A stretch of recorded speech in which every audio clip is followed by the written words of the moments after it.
Hi, it's Detangler with the Daily Detangler, and I want to talk about coaching to win. Let's take a look at a couple pictures here. Here's a team, players and coach. This is a type of coaching, performance coaching. If you think about a football team, there are a lot of skilled players. The role of the coach is to help them perform better and to win. This is a different type of coaching, more like life coaching. Understanding the people, the individual, their mindset, their belief structure, their values, helping them through barriers that may be related to work and most likely not related to work. This is a different type of coaching, more like life coaching. On our team, what's working for us and where we're focused on as we drive outcomes and orchestrate is on performance coaching, like that football team. We have very skilled players. We all have roles to play and positions to fill. And our ability to execute requires our team to actually perform at a high level. And that's what clients are paying us for. To do that, we're all asked to be orchestrators. So if you think about the people node here in the orchestration orb, there's a process we go through to help each other perform better.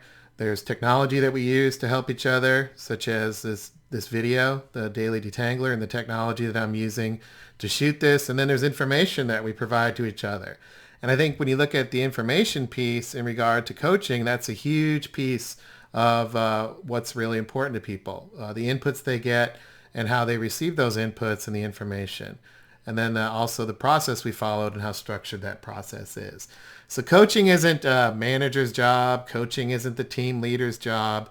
In this case, on a team like this, coaching is everybody's job. So what is coaching? And what's working for us? Well, one of the things that's working is observation. Another thing that's working is motivation.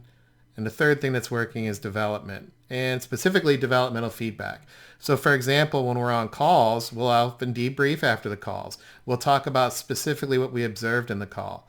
Then we'll talk through how to help each other and any gaps we might see. And we deliver that information in a motivating way.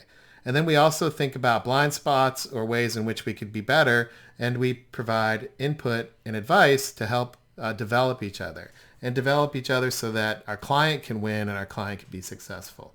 So let's talk about each of those.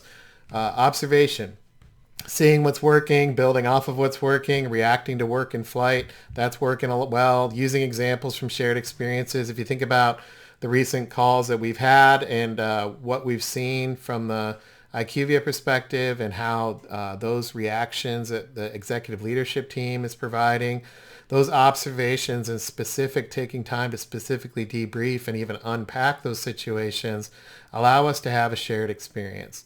And that's really working well for us to develop each other, I think, especially with me. It definitely helps me, and I assume that helps you too. So observation is critical, not focusing on hearsay, but actually real world observation. The second thing that's working, and perhaps where I'm learning a lot here, and also I'm glad I put this together because this is something I have to remind myself on, and it's motivation and having the energy and exhibiting that energy. I had a call with Tester last night, and I was at the soccer field with my daughter, and I thought, well, let me just call Tester and give him a debrief because we had a good piece of movement, or continued movement in one of our accounts. So I just delivered the news matter-of-factly. And he said, well, is that a good thing? I said, yeah. He's like, well, you're not acting like it. Where's the positive energy? Come on, man. And he was sharing a conversation that he had with others, including Catalyst, around, look, this is something to stay positive about.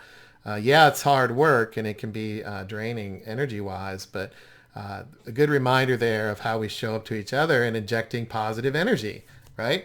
Also, another thing that works well is coaching the approach. Instead of talking about specific outputs, talk about the approach and coach each other on the approach that each other has taken. That's also motivating because that's something we can improve. We can always improve our approach where we may struggle with actually improving the final output and then keeping it positive. That's working well, obviously. Another thing is important to remember is keeping it positive. And there's two parts of the feedback here, developmental feedback.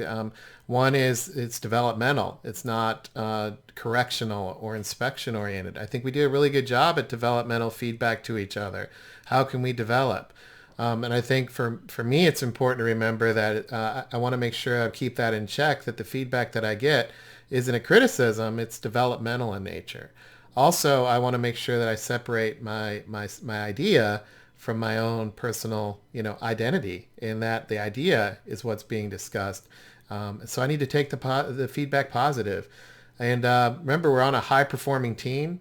The team that we're on how it needs to improve. We've got to move faster because our clients demand it. We have high expectations from our customers and clients, and developmental feedback, when delivered, can actually help us close that gap. So it's a great thing to get the feedback. And I think it's important to have that feedback for me so that I can stay grounded to the situation. So what this principle that reminds me of this idea of coaching each other is the principle of getting to yes. The reason for that is the idea of separating ourselves from a challenge and just talking about the challenge. That helps us get to yes.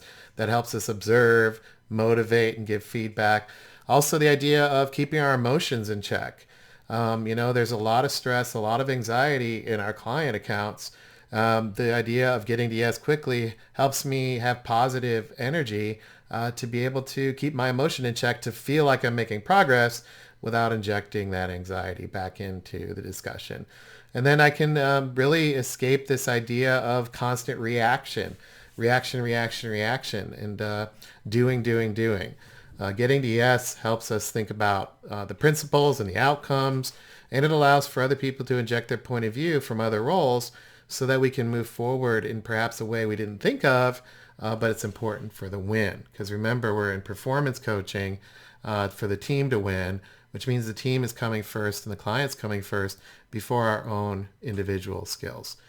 So what does this have to do with our team, and what does this have to do with overall idea of being a change catalyst and orchestrating success? Well, first of all, it has to do with appreciating each other. I think it's really smart to think about the role that everybody plays, and take the time to reflect that what we're doing really cannot be done by one individual person. When I started this idea of driving change in my own mind years ago, I realized from early on that I have to have a team, that it's really impossible to drive the level of change that our clients expect by just being one person. So it's really smart to reflect on the fact that we're a change unit, a catalyst for change as a team. Also, it's what we can do. It's focusing on what we can do to move forward, not what we think we need to do. So the idea of developmental feedback, staying motivated, is grounded in the moment of time of now, of staying grounded in today. What can we do to move forward? So make sure you listen to each other. Make sure you get the feedback. Make sure you provide motivation. And I personally appreciate the reminder to keep my positive energy up, even if it's 8 o'clock at night. And then also, the idea of observation. What did we see and what can we unpack in the moment? So this has been the Detangler. I appreciate your time. Hopefully this is helpful. If you have any other things you'd like to detangle, let me know. Always drop me a line, and I'll see you on the next one. Take care. Bye.